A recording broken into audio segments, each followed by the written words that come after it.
बोलो शिव पार्वती की जय हो। शिव पुराण की जय हो। शिव पुराण का परिचय। सूत जी कहते हैं, साधु महात्माओं, आपने बहुत अच्छी बात पूछी है।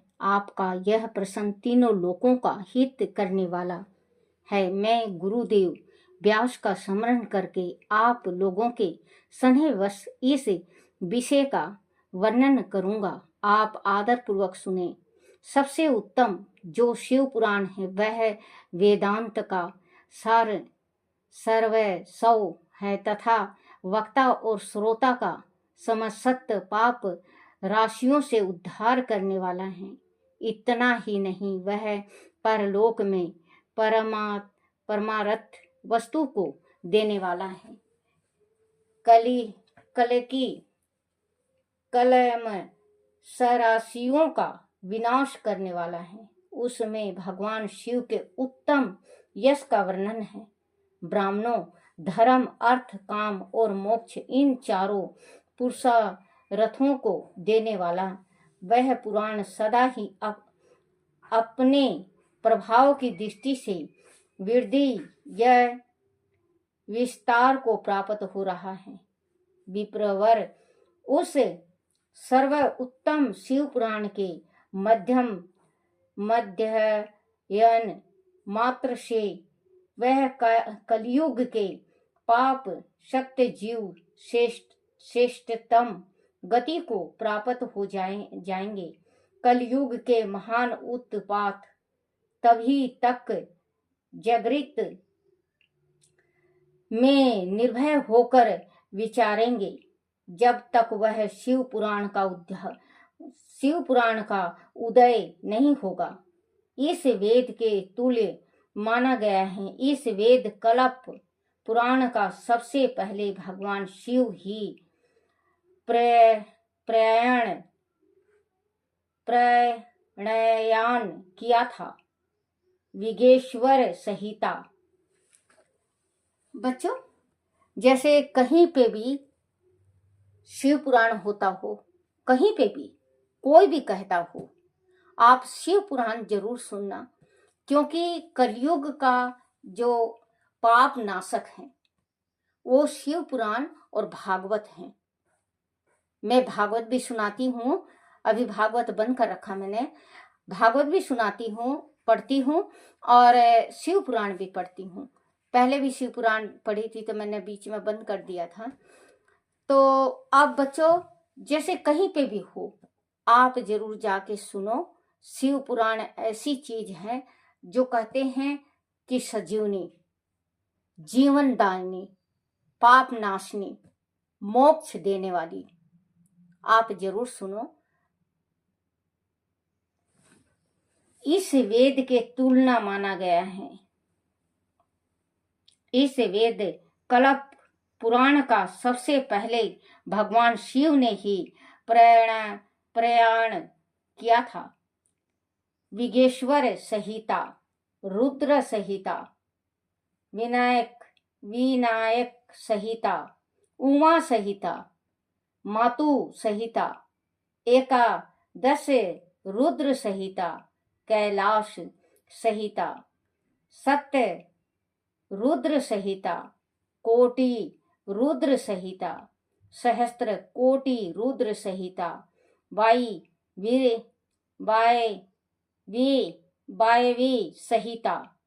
संहिता तथा धर्म संहिता। इस प्रकार इस पुराण के 12 भेद या खंड हैं। यह 12 संहिताएं अत्यंत पुण्यमयी मानी गई हैं। ब्राह्मणों, अब मैं उनके श्लोक की संख्याएं बता रहा हूँ। आप लोग वह सब आदर पूर्वक सुने। विगेश्वर संहिता में 10,000 श्लोक हैं। रुद्रा संहिता, विनायक संहिता, उमा संहिता और मातु संहिता, उनमें से प्रत्येक में 8,000 श्लोक हैं। ब्राह्मणों, 10 रुद्र संहिता में 13,000, कैलाश संहिता में 6,000, 7 रुद्र संहिता में 3,000, कोटि रुद्र संहिता में 9,000, सहस्त्र कोटि रुद्र संहिता में 11,000, वायवी यह संहिता में 4,000 तथा धर्म संहिता में 12,000 श्लोक हैं। इस प्रकार मूल शिव पुराण की श्लोक संख्याएं 1,00,000 हैं, परंतु व्यास जी ने उस 24,000 श्लोक को श्लोक में संक्षेपित कर दिया है। पुराणों की क्रम संख्याओं के विचार से इस शिव पुराण का स्थान चौथा है। इस में 7 संहिताएं हैं। पुराण काल में भगवान शिव ने श्लोक संख्याओं की दृष्टि से 100 करोड़ श्लोक का एक ही पुराण ग्रंथ ग्रथित किया था। सृष्टि के आदि में निर्मित हुआ वह पुराण संहिताएं अत्यंत विस्तृत था। फिर द्वापर आदि युग में द्वापरयन व्यास आदि महर्षियों ने जब पुराण का 18 भागों में विभाजन कर दिया, उस समय संपूर्ण पुराणों का साक्षीपत स्वरूप केवल 4,00,000 श्लोक का रह गया। उस समय उन्होंने शिव पुराण का 24,000 श्लोक में प्रतिपादन किया। यही उनके श्लोक की संख्याएं हैं। वह वेद तुल्य पुराण 7 संहिताओं में बांटा हुआ है। इसकी पहली संहिता का नाम विगेश्वर संहिता है, दूसरी रुद्र संहिता समझनी चाहिए, तीसरी का नाम सत्य रुद्र संहिता, चौथी का कोटि रुद्र संहिता, पांचवी का उमा संहिता, छठी का कैलाश संहिता और सातवीं का नाम वायवी संहिता है। इस प्रकार वह 7 संहिताएं मानी गई हैं। उन्हें 7 संहिताओं से युक्त दीप शिव पुराण वेद तुल्य प्रामाणिक तथा सबसे उत्कृष्ट गति प्रदान करने वाला है। वह निर्मल शिव पुराण भगवान शिव के द्वारा ही प्रतिपादित है। इसे शिरोमणि भगवान व्यास संक्षेप से संकलित किया है। वह समस्त जीव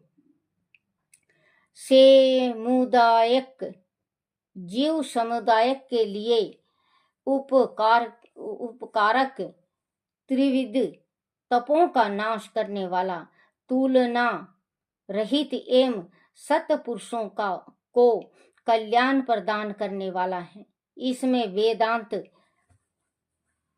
विज्ञानमय प्रदान तथा निष्कपट निष्काम धर्म का प्रतिपादन किया गया है। वह पुराण ईर्षा रहित अंत करने वाला विद्वानों के लिए जानने की वस्तु है। इसमें श्रेष्ठ मंत्र समूहों का संकलन है तथा धर्म अर्थ और काम इस त्रिवेग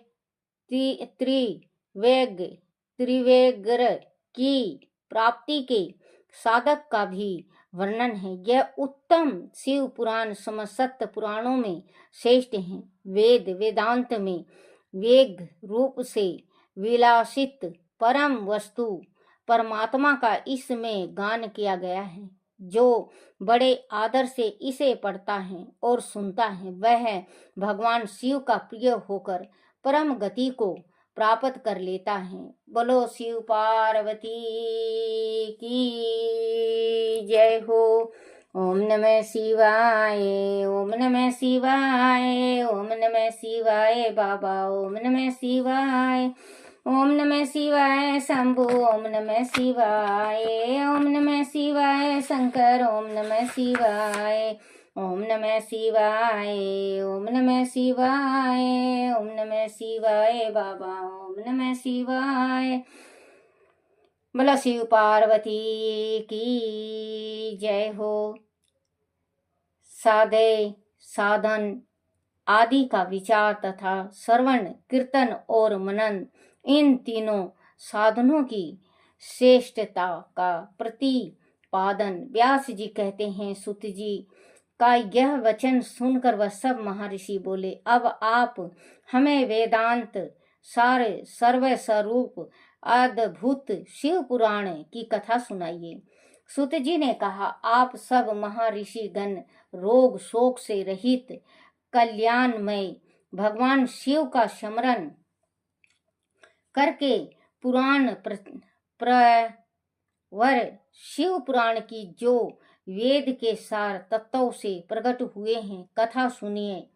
शिव पुराण में भक्ति ज्ञान और वैराग्य इन तीनों का प्रति पूर्वक गान किया गया है और वेदांत वेग सत्य सद सवतुक विषय स्वरूप से वर्णन है। इस वर्तमान कल्प में जब सृष्टि कर्म आरंभ हुआ था, उन दिनों 6 कुलों के महर्षि परस्पर वाद विवाद करते हुए कहने लगे, अमुक वस्तु सबसे उत्कृष्ट है और अमुक नहीं है। उनके इस विवाद से अत्यंत महान रूप धारण कर लिया। तब वह सब के सब अपनी शंका के समाधान के लिए सृष्टिकर्ता अविनाशी ब्रह्मा जी के पास गए और हाथ जोड़कर विनय भरी वाणी में बोले, प्रभु आप संपूर्ण जगत को धारण पालन पोषण करने वाले तथा समस्त कारणों के भी कारण हैं। हम यह जानना चाहते हैं कि संपूर्ण तत्वों से परे पर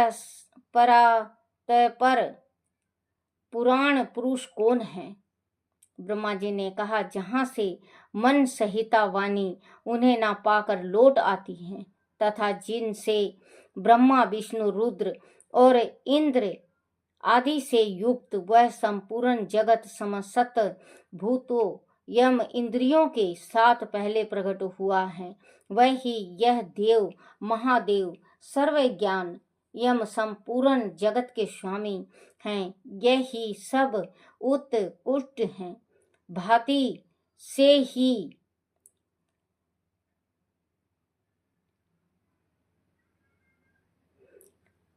सबसे उत्कृष्ट हैं।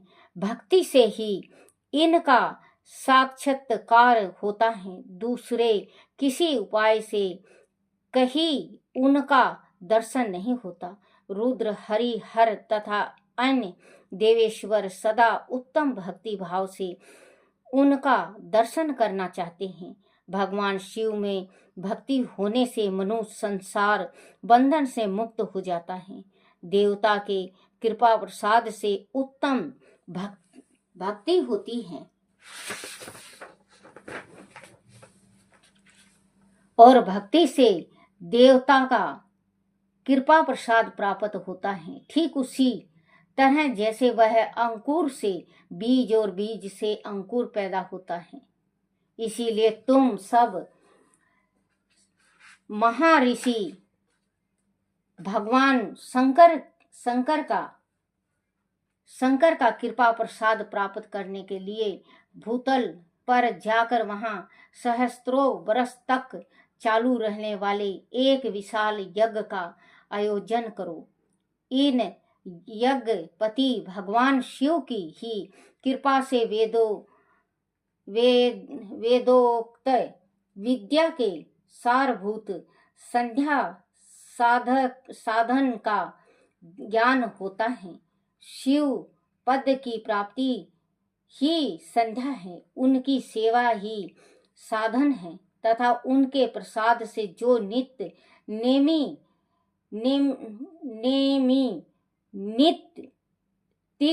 नैमित्तिक आदि फलों की ओर से निस्पृह होता है, वही साधक है। वेदोक्त कर्म का अनुष्ठान करके उनके मन फल को भगवान शिव के चरणों में समर्पित कर देना ही परमेश्वर पद की प्राप्ति है। वही सलोकय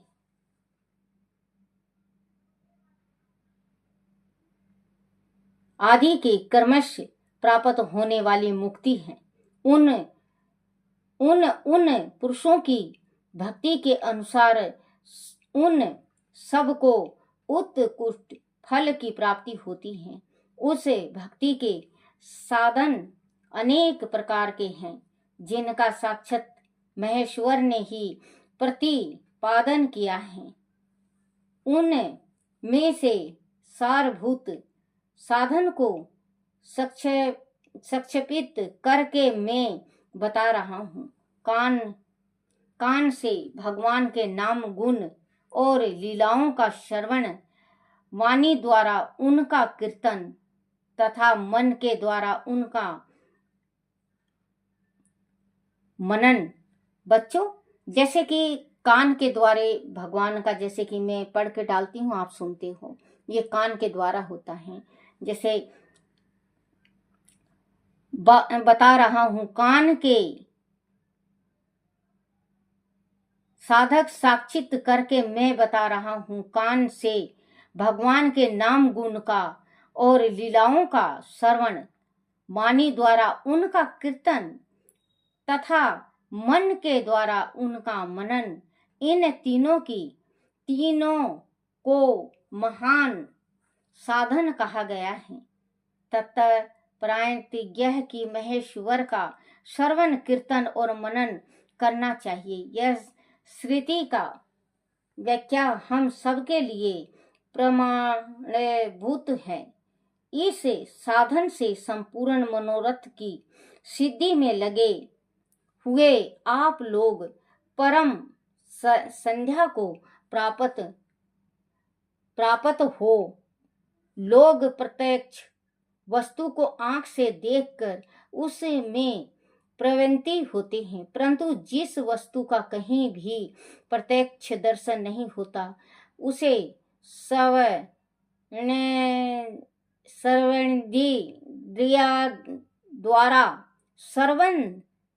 द्वारा जान सुन कर मनुष्य उनकी प्राप्ति के लिए चेष्टा करता है। अंत पहला साधन श्रवण ही है।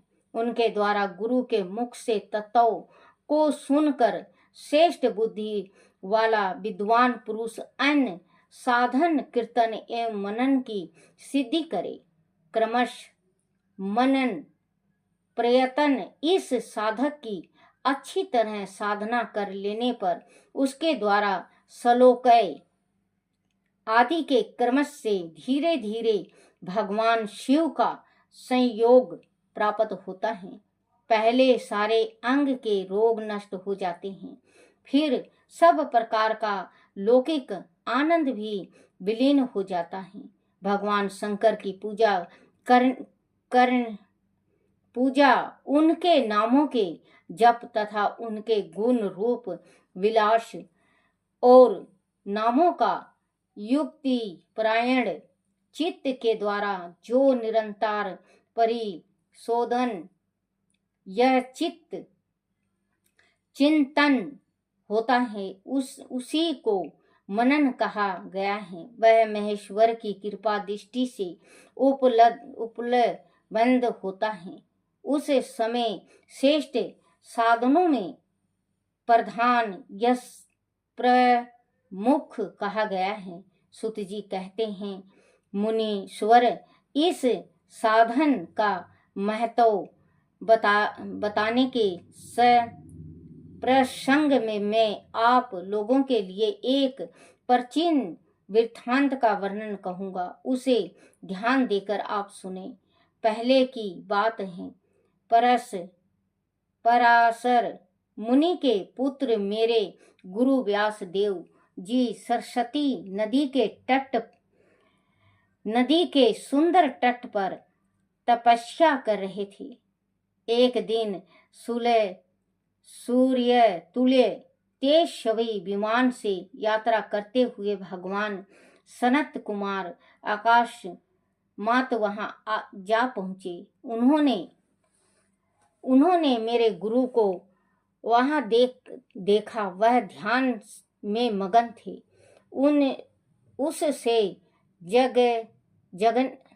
उससे जगने पर उन्होंने ब्रह्मपुत्र सनत कुमार जी को बड़े वेग से अपने सामने उपस्थित देखा।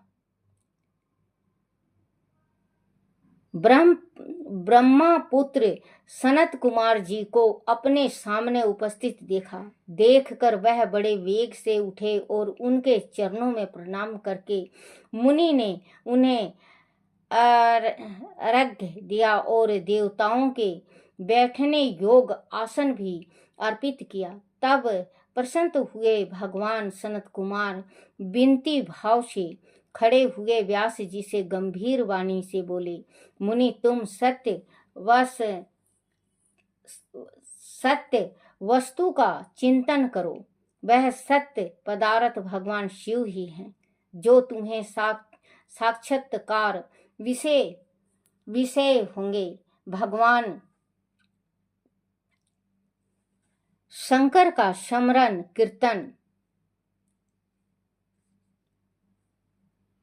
मनन ये 3 महांतर साधन करें कहे गए हैं। यह तीनों ही वेद समसत है। पूर्व काल में मैं दूसरे साधकों के भ्रम में पड़कर घूमता घामता मदराचल पर जा पहुंचा और वहां तपस्या करने लगा। तदनंतर महेश्वर शिव की आज्ञा से भगवान नंदीकेश्वर वहां आए। उनकी मुझ पर बड़ी दया थी। वह सबके साक्षी तथा शिव गणों के स्वामी भगवान केशवर मुझे स्नेह पूर्वक मुक्ति का उत्तम साधन बताते हुए बोले, भगवान शंकर का श्रवण कीर्तन और मनन ये तीनों साधन वेद सम्मत है और मुक्ति के साक्षात कारण है। यह बात स्मृति भगवान शिव ने मुझे कही है। अंत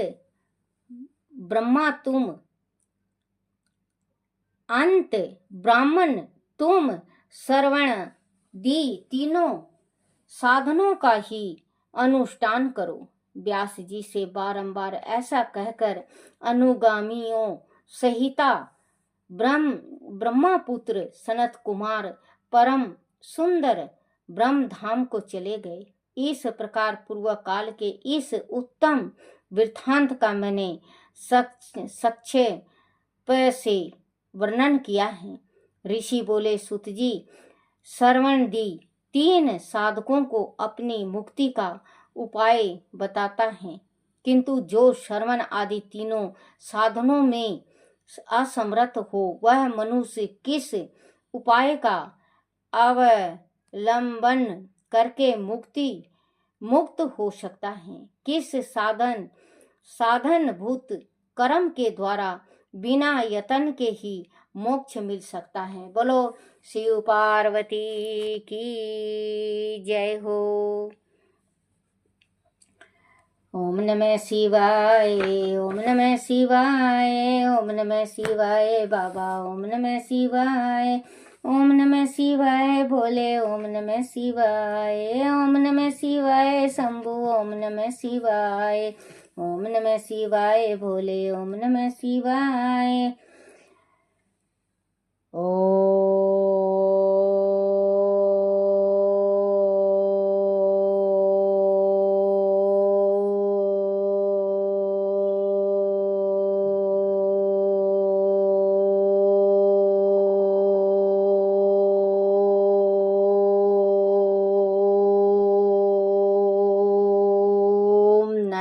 नमः शिवाय।